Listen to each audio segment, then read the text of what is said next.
Hello students, welcome.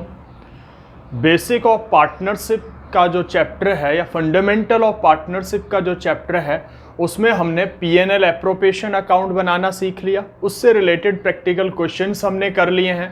Partners capital account बनाने के कौन कौन से मेथड्स हैं वो हमने डिस्कस किए हैं।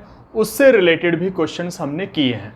चलिए अब स्टेप बाय स्टेप हम टॉपिक्स को कवर करते हुए चलेंगे। आज हम छोटे छोटे दो टॉपिक डिस्कस करने वाले हैं, उनका मीनिंग डिस्कस करेंगे और उनकी अकाउंटिंग ट्रीटमेंट। चलिए स्टार्ट करते हैं। सबसे पहले लेते हैं interest on partners loan. Interest on partners loan, इसका मीनिंग समझ लेते हैं। सबसे पहले सिंपल सा दिखाई दे रहा है, इंटरेस्ट ऑन पार्टनर्स लोन। किसी भी पार्टनर से रिलेटेड अगर कोई लोन अमाउंट है, कई बार क्या होता है बिजनेस में फंड की रिक्वायरमेंट होती है तो कई बार फर्म अपने ही पार्टनर से लोन ले लेती है और उस लोन पर उसको इंटरेस्ट पे करना पड़ता है। क्योंकि जैसे अगर पार्टनर से ना सही किसी और से भी अगर लोन लिया जाएगा तो उस पर इंटरेस्ट तो पे करना पड़ेगा। तो कई बार क्या होता है, फर्म को या बिजनेस को फंड की रिक्वायरमेंट होती है और कोई पार्टनर कहता है भाई आप बाहर से कहीं से उधार पैसा लोगे, किसी बैंक से लोगे, किसी अदर पर्सन से लोगे या किसी इंस्टीट्यूशन से लोगे, मेरे पास कुछ फंड है मैं आपको उधार दे देता हूं। तो कोई पार्टनर ही अपनी फर्म को लोन प्रोवाइड करता है, तो उस पर बात आती इंटरेस्ट की। उससे रिलेटेड हम अकाउंटिंग ट्रीटमेंट और उसका मीनिंग हम डिस्कस करने वाले हैं। सबसे पहली बात, किसी भी पार्टनर से अगर लोन लिया है फर्म ने तो उस पर इंटरेस्ट कितना दिया जाएगा। देखिए स्टूडेंट्स, सबसे जो मेन इंपॉर्टेंट चीज है पार्टनरशिप बिजनेस के केस में, सारी बातें एग्रीमेंट पे डिपेंड करती है। अगर पार्टनर्स के बीच में इंटरेस्ट को लेकर कोई एग्रीमेंट है पहले से, जब उनके बीच में लोन का लेन देन हुआ, उन्होंने आपस में इंटरेस्ट का कुछ डिसाइड किया, भाई इतना इंटरेस्ट हम आपको पे करेंगे, यानी कि इंटरेस्ट से रिलेटेड उनके बीच में कोई एग्रीमेंट हुआ है, तो वो जो भी एग्रीमेंट हुआ है उसी रेट से उसको इंटरेस्ट पे किया जाएगा। ऐसे केस में क्वेश्चन में आपको रेट ऑफ इंटरेस्ट गिवन होगा। कुछ भी दे सकता है, जैसा एग्रीमेंट में हुआ हो, 10% per annum, 8% per annum, 6% per annum, 5% per annum, 12% per annum, what जो भी क्वेश्चन में गिवन हो। यानी कि उस केस में एग्रीमेंट होगा तो क्वेश्चन में रेट ऑफ इंटरेस्ट गिवन होगा, उस रेट से आपको इंटरेस्ट कैलकुलेट करके देना है, पहली चीज। सेकंड, अगर उनके बीच में इंटरेस्ट को लेकर के कोई एग्रीमेंट नहीं है, आपस में लोन का लेन देन तो हो गया लेकिन इंटरेस्ट कितना दिया जाएगा इस बारे में कोई बात नहीं हुई, कोई आपस में एग्रीमेंट नहीं हुआ, उस केस में कितना इंटरेस्ट फर्म जो है पे करेगी। तो यहां पे दो बातें मैं आपको याद दिलाना चाहता हूं। एक तो राइट्स ऑफ अ पार्टनर हमने पढ़े थे, उस वीडियो में आपको मैंने बताया था कि पार्टनर को बहुत से राइट होते हैं, उसमें एक राइट होता है इंटरेस्ट ऑन लोन का भी। तो कोई भी पार्टनर अगर फर्म को लोन प्रोवाइड करता है तो उसको राइट है कि 6% पर एनम में उसको इंटरेस्ट मिले ही मिलेगा। तो एक तो राइट में बात आती। दूसरा, एक हमने टॉपिक डिस्कस किया था, उसकी वीडियो भी थी, आपको भेजी गई थी, rules applicable in the absence of partnership deed. ऐसे वो कौन से रूल है जो पार्टनरशिप डीड की एब्सेंस में एप्लीकेबल होंगे, लागू होंगे। तो अगर पार्टनर्स किसी चीज का आपस में एग्रीमेंट नहीं करते हैं तो वहां पर वो रूल काम करते हैं जो हमारे पार्टनरशिप एक्ट 1932 में लिखे हुए हैं। उस रूल में लिखा हुआ है, कोई भी पार्टनर अगर फर्म को लोन प्रोवाइड करेगा और इंटरेस्ट का एग्रीमेंट ना हुआ हो पार्टनर्स के बीच में, तो हमारा एक्ट कहता है वहां पर उस केस में 6% पर एनम उसको इंटरेस्ट मिलना चाहिए या देना पड़ेगा। तो दो बातें हो गई, किसी पार्टनर ने लोन दिया है, पार्टनर्स के बीच में इंटरेस्ट को लेकर के एग्रीमेंट हो रखा है, तो क्वेश्चन में रेट ऑफ इंटरेस्ट गिवन होगा। अगर उनके बीच में रेट ऑफ इंटरेस्ट को लेकर के एग्रीमेंट नहीं है तो हमारे जो एक्ट में रूल लिखे हैं वो रूल काम करेंगे, उसके अकॉर्डिंग उसको 6% पर एनम इंटरेस्ट देना ही होगा, उसको इंटरेस्ट इतना तो मिले ही मिलेगा। तो दोनों बातें क्लियर हो जानी चाहिए। क्वेश्चन पढ़ोगे, किसी पार्टनर ने लोन दे रखा है तो उसका इंटरेस्ट आप निकालोगे, रेट ऑफ इंटरेस्ट क्वेश्चन में गिवन हो तो इसका मतलब पहले से एग्रीमेंट है, तो उस रेट के अकॉर्डिंग आप इंटरेस्ट कैलकुलेट कर लोगे। अगर रेट ऑफ इंटरेस्ट गिवन नहीं है तो कंफ्यूज नहीं होना है। उसका मीनिंग ये है कि उनके बीच में इंटरेस्ट को लेकर के कोई एग्रीमेंट नहीं हुआ है। उस केस में जो हमारे एक्ट में रूल लिखा हुआ है उस रूल को हम फॉलो करेंगे और 6% पर एनम के रेट से आप इंटरेस्ट कैलकुलेट कर लोगे। ये तो बात हो गई रेट ऑफ इंटरेस्ट की। अब इसके कैलकुलेशन का फॉर्मूला क्या है? सिंपल, जैसे आप लोअर क्लासेस में सीख चुके हो कि इंटरेस्ट जब भी निकालना हो तो एक सिंपल सा फॉर्मूला है, आपको क्वेश्चन के अकॉर्डिंग लोन अमाउंट देखना है कितना है। क्वेश्चन में गिवन होगा रेट, या तो क्वेश्चन में गिवन होगा, अभी आपको समझाया, वो रेट आप रख लोगे, लगा लोगे, और रेट गिवन ना हो तो अभी आपको बताया 6% आपको लगाना है। 6/100 कर लोगे, मल्टीप्लाई मंथ्स अपॉन 12।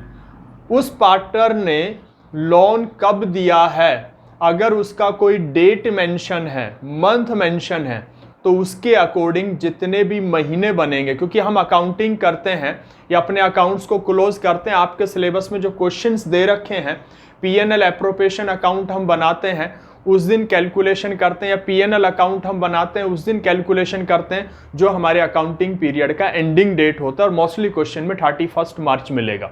तो जिस भी डेट को उसने लोन दिया है उससे लेकर 31 मार्च तक जो भी पीरियड बनेगा, जितने वो मंथ्स में मिलेगा आपको, तो मंथ्स, या ऐसा क्वेश्चन तो नहीं है लेकिन फिर भी मैं समझाने के लिए लिख देता हूं, अगर कोई ऐसी डेट दे रखी है जो महीने के बीच की है, 18 जुलाई दे दी, अब इसमें मंथ्स तो नहीं कैलकुलेट होंगे, तो वहां फिर बात डेज में आ जाएगी, लेकिन डेज का कोई क्वेश्चन आपके शायद सिलेबस में नहीं है, लेकिन हो तो आप, क्योंकि पीरियड आपको, इसको मैं अगर पीरियड लिख दूं तो ज़्यादा अच्छा है। ये पीरियड के बारे में बात हो रही है, उसका जो भी पीरियड बने, वो महीनों में बने तो महीने ले लो, दिनों में बन रहा हो तो दिन ले लिए जाएंगे, लेकिन आपके क्वेश्चंस में मंथ्स की बात होगी। तो स्टूडेंट्स, ये फॉर्मूला हम अप्लाई कर देंगे, जितना भी लोन होगा उसका इंटरेस्ट निकल के आ जाएगा। तो ये तो बच्चे बात थी इंटरेस्ट ऑन लोन के बारे में, जो एक थ्योरेटिकल डिस्कशन है कि कोई पार्टनर लोन कब देता है, इंटरेस्ट कितना लगेगा, उसकी कैलकुलेशन कैसे होगी। अब उसकी अकाउंटिंग हम सीखते हैं। अगर किसी भी पार्टनर के लोन की बात है क्वेश्चन में, तो अभी जो हमने डिस्कशन किया उसके हिसाब से हम उसका इंटरेस्ट कैलकुलेट कर लेंगे। अब उसकी अकाउंटिंग कैसे करेंगे? अब तक हम बात करें पार्टनरशिप बिजनेस में, आपको बताया जब फाइनल अकाउंट्स प्रिपेयर होते हैं तो उसमें ट्रेडिंग अकाउंट बनता है सबसे पहले, फिर प्रॉफिट एंड लॉस अकाउंट बनता है, फिर हमने सीखा पार्टनरशिप बिजनेस में profit and loss appropriation account बनता है, फिर पार्टनर्स कैपिटल अकाउंट बनते हैं। तो ये चीजें आती हैं। अब इनमें से इंटरेस्ट ऑन पार्टनर्स लोन को कहाँ दिखाया जाएगा? दो चीजें हमें दिखाई दे रही है इसमें, इस टॉपिक में या इस नाम में। एक तो इंटरेस्ट की बात है, बिजनेस ने किसी पार्टनर से लोन लिया है, उस पे वो इंटरेस्ट दे रहा है, तो बिजनेस के पॉइंट ऑफ व्यू से एक्सपेंस है, पहली चीज। दूसरा, ये ट्रांजैक्शन पार्टनर से रिलेटेड है, तो एक्सपेंस है। एक्सपेंस ट्रेडिंग में भी आते हैं, लेकिन ट्रेडिंग अकाउंट में आते हैं गुड्स से रिलेटेड एक्सपेंसेस, ये गुड्स से रिलेटेड नहीं है, तो ट्रेडिंग अकाउंट का खर्चा नहीं है, ट्रेडिंग को हटा दो, ट्रेडिंग में कभी नहीं लिखना इसको। दूसरा, प्रॉफिट एंड लॉस अकाउंट, उसमें हम एक्सपेंस दिखाते हैं, और एक हमने नया अकाउंट सीखा है पार्टनरशिप बिजनेस में, profit and loss appropriation account, उसमें भी हम एक्सपेंसेस शो करते हैं पार्टनर से रिलेटेड हो, interest on capital, salary partners की, किसी की कमीशन हो। तो अब हमें कंफ्यूजन ये है, खर्चा है तो पीएनएल में भी जा सकता है या पीएनएल एप्रोप्रिएशन में भी जा सकता है। पार्टनर से रिलेटेड है तो पार्टनर से रिलेटेड जो एक्सपेंसेस होते हैं उनको हम दिखाते हैं पीएनएल एप्रोप्रिएशन में। लेकिन इसकी अकाउंटिंग करते समय एक चीज़ ध्यान रखनी है भाई, अब इसकी जो अगर हम बात करें एक्सपेंस के पॉइंट ऑफ व्यू से, हमारे सामने कंफ्यूजन ये है कि ये हमारे बिजनेस के लिए एक्सपेंस है, तो एक्सपेंस तो प्रॉफिट एंड लॉस अकाउंट में लिखे जाते हैं, भी लिखे जाते हैं, और पार्टनर से रिलेटेड है तो पार्टनर से रिलेटेड एक्सपेंसेस जाते हैं पीएनएल एप्रोप्रिएशन में। अब इसको प्रॉफिट एंड लॉस अकाउंट में लिखना चाहिए, profit and loss appropriation account में। तो ये एक बेसिक चीज आपको मैं बता रहा हूं, ये बाकी आइटम्स में भी काम करता है, तो आप समझ लो। अब कुछ expenses profit and loss account में जाते हैं, कुछ पीएनएल एप्रोप्रिएशन में जाते हैं। अब जैसे किसी एम्प्लॉय को सैलरी दी, वो प्रॉफिट एंड लॉस अकाउंट के डेबिट साइड में लिखा जाएगा। किसी पार्टनर की सैलरी है, उसको हम कहां लिखेंगे? पीएनएल एप्रोप्रिएशन के डेबिट में। है तो दोनों सैलरी, है तो बिजनेस के लिए खर्चा, लेकिन एम्प्लॉय को दिया है वो पीएनएल का आइटम हो गया, पार्टनर को दिया है पीएनएल एप्रोप्रिएशन का हो गया। ये डिफरेंस कैसे पैदा हुआ? दोनों खर्चे में आते हैं लेकिन अलग अलग अकाउंट में लिखे जा रहे हैं। उसका बेस क्या है? किसी भी एक्सपेंस को हम इस चैप्टर के पॉइंट ऑफ व्यू से 2 कैटेगरीज में डिवाइड कर देते हैं। ये बेस आपने समझ लिया, ये लॉजिक आपने समझ लिया तो आपके लिए इजी हो जाएगा किसी भी आइटम का ये फाइंड आउट करना कि वो पीएनएल से रिलेटेड है, पीएनएल एप्रोप्रिएशन से। कुछ एक्सपेंसेस ऐसे होते हैं जिनको हम प्रॉफिट पे चार्ज मानते हैं और कुछ ऐसे होते हैं जिनको एप्रोप्रिएशन मानते हैं प्रॉफिट का। तो वो एक्सपेंस प्रॉफिट पर चार्ज है या प्रॉफिट का एप्रोप्रिएशन, इसका मतलब समझ लो। चार्ज का मतलब जिसको हिंदी में प्रभार कहते हैं या भार कह सकते हो आप, ठीक है। तो ऐसा एक्सपेंस जो कंपल्सरी नेचर का होता है, जिसका प्रॉफिट से कम या ज्यादा होने से कोई फर्क नहीं पड़ता, या प्रॉफिट कम हो, ज्यादा हो या ना हो, कोई फर्क नहीं पड़ेगा, वो एक्सपेंस तो करना पड़ेगा आपको। उसको हम कंपल्सरी एक्सपेंस भी कह सकते हैं, बिल्कुल सिंपल सी लैंग्वेज में समझने के लिए। तो जो ऐसे एक्सपेंस जो कंपल्सरी नेचर के होते हैं, जिनका प्रॉफिट से या प्रॉफिट की अमाउंट से डायरेक्ट कोई रिलेशन नहीं होता है, प्रॉफिट ज्यादा हो रहे हैं तो भी वो एक्सपेंस करना पड़ेगा आपको, प्रॉफिट कम हो रहे हैं तो भी करना पड़ेगा, प्रॉफिट ना हो तो भी करना पड़ेगा, उनको हम कंपल्सरी एक्सपेंस कहते हैं और उनको प्रॉफिट पे चार्ज माना जाता है।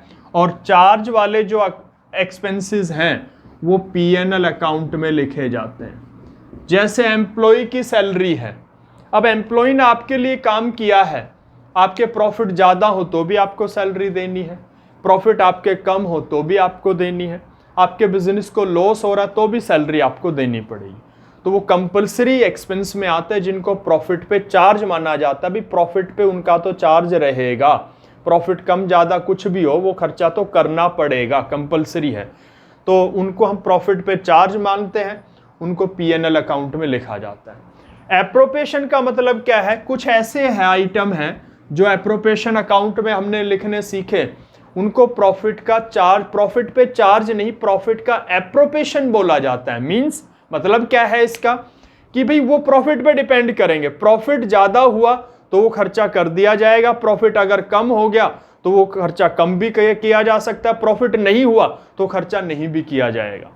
जैसे इंटरेस्ट ऑन कैपिटल की बात करें, इंटरेस्ट ऑन कैपिटल प्रॉफिट पूरा होगा तो पूरा दिया जाता है, कम हो तो कम दिया जाता है। इसका डिटेल हम समझेंगे, अलग से टॉपिक लेंगे एक दिन, उसमें डिस्कस करेंगे। और अगर प्रॉफिट ना हो तो इंटरेस्ट ऑन कैपिटल नहीं दिया जाएगा। तो ऐसे आइटम जो डायरेक्टली प्रॉफिट से रिलेटेड होते हैं, प्रॉफिट पे डिपेंड करते हैं, प्रॉफिट के बढ़ने घटने से उन पे फर्क पड़ता है, ऐसे आइटम्स को हम प्रॉफिट का एप्रोप्रिएशन कहते हैं, या ऐसे एक्सपेंस को प्रॉफिट का एप्रोप्रिएशन कहते हैं। जैसे पार्टनर का इंटरेस्ट ऑन कैपिटल है, पार्टनर का कमीशन है, पार्टनर की सैलरी है, ठीक है, जिनको हम एप्रोप्रिएशन अकाउंट में लिखना सीख चुके हैं। तो अब आपको समझना है ये जो आइटम है इंटरेस्ट ऑन पार्टनर्स लोन, ये चार्ज में आएगा तो पीएनएल में लिखना चाहिए, एप्रोप्रिएशन में है आएगा तो पीएनएल एप्रोप्रिएशन में जाना चाहिए। अब समझते हैं इसके नेचर को। किसी भी जगह से आप अगर लोन लो तो इंटरेस्ट आपको पे करना ही पड़ेगा, उसका प्रॉफिट से कोई लेना देना डायरेक्टली नहीं है। आपको प्रॉफिट ज्यादा हुए तो भी ब्याज देना पड़ेगा उधार पैसे का, प्रॉफिट कम हुए तो भी देना पड़ेगा, प्रॉफिट नहीं हुए तो भी देना पड़ेगा। सामने वाला जो उधार पैसा दे रहा है वो ये नहीं देखेगा आपके प्रॉफिट क्या है।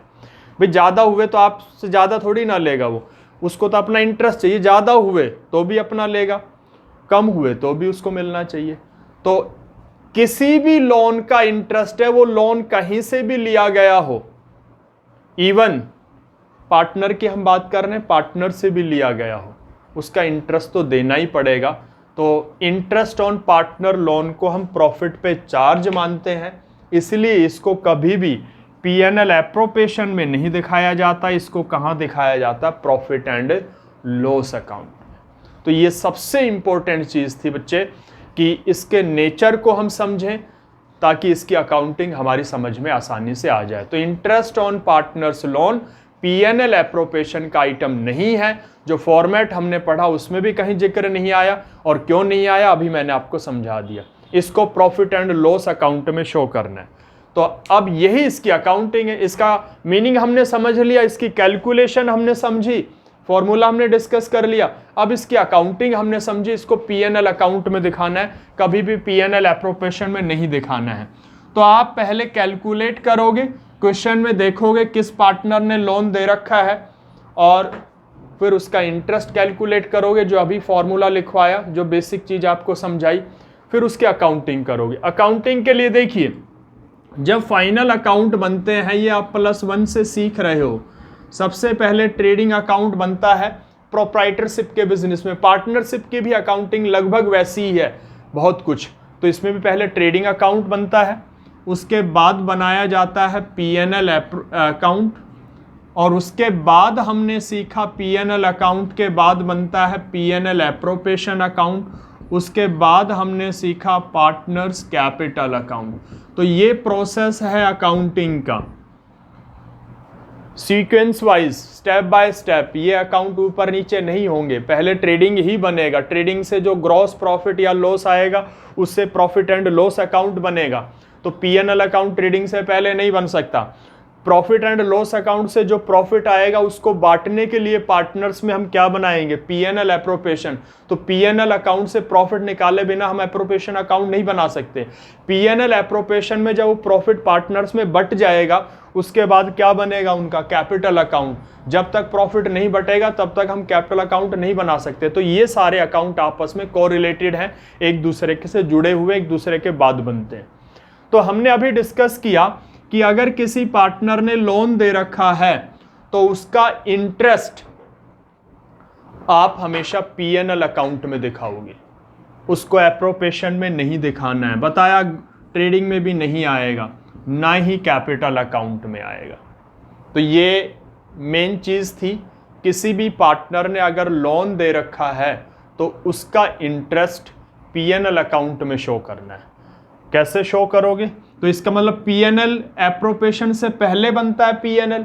तो जहां क्वेश्चन में पीएनएल एप्रोप्रिएशन आपसे बनवाए, कैपिटल अकाउंट आपसे बनवाया, और अगर उस क्वेश्चन में पार्टनर के लोन पर इंटरेस्ट की बात हो तो आपको इंटरेस्ट दिखाने के लिए इन दोनों अकाउंट से पहले क्या बनाना पड़ेगा? Profit and loss account. Format आप +1 से सीखते आए हो। पीएनएल अकाउंट का फॉर्मेट ये होता है, सिंपल सा, debit side, credit side, particulars का कॉलम, अमाउंट का कॉलम, पर्टिकुलर्स का कॉलम, अमाउंट का कॉलम। हो गया फॉर्मेट। अब इसमें कहाँ दिखाना है? क्वेश्चन में सबसे पहले प्रॉफिट दे रखा होगा, प्रॉफिट का बैलेंस क्रेडिट होता है, इधर लिखिए, लिख दिया। जो भी इंटरेस्ट निकले, किसी भी पार्टनर के लोन का इंटरेस्ट बिजनेस के पॉइंट ऑफ व्यू से एक्सपेंस होता है, और एक्सपेंस हमेशा डेबिट होते हैं, चाहे किसी अकाउंट की बात हो रही हो चाहे एंट्री की। और ये पीएनएल अकाउंट में लिखा जाएगा। पीएनएल अकाउंट में क्यों लिखा जाएगा? क्योंकि ये कंपलसरी एक्सपेंस में आता है, ये प्रॉफिट पे चार्ज में आता है, प्रॉफिट पर चार्ज में आता है, इसलिए पीएनएल अकाउंट में लिखा जाएगा। और पीएनएल अकाउंट नॉमिनल नेचर का अकाउंट है, जिसका रूल कहता है debit all expenses and losses, इसलिए एक्सपेंस डेबिट में दिखाओगे। इंटरेस्ट ऑन किसी भी पार्टनर का लोन, उसका नाम लिख देंगे, एज लोन, बीज लोन, सीज, और जो भी अमाउंट होगा वो यहाँ हम लिख देंगे। ये इसका अकाउंटिंग ट्रीटमेंट है, और फिर इस अकाउंट को हम क्लोज कर देंगे। यहाँ जो डिफरेंस बचेगा, वो डिफरेंस यानी कि वो बचा हुआ प्रॉफिट जिससे आपका अगला अकाउंट बनेगा पीएनएल एप्रोप्रिएशन, ये वाला। तो अगर किसी पार्टनर के लोन का इंटरेस्ट है क्वेश्चन में, तो उसके लिए पहले प्रॉफिट एंड लॉस अकाउंट बनाइए, उसके डेबिट में उसको दिखाइए, उस अकाउंट को क्लोज करिए, फिर जो प्रॉफिट बचे उससे अगला अकाउंट पीएनएल एप्रोप्रिएशन अकाउंट बनाइए। जैसे एक छोटा सा एग्जांपल भी ले लेता हूं।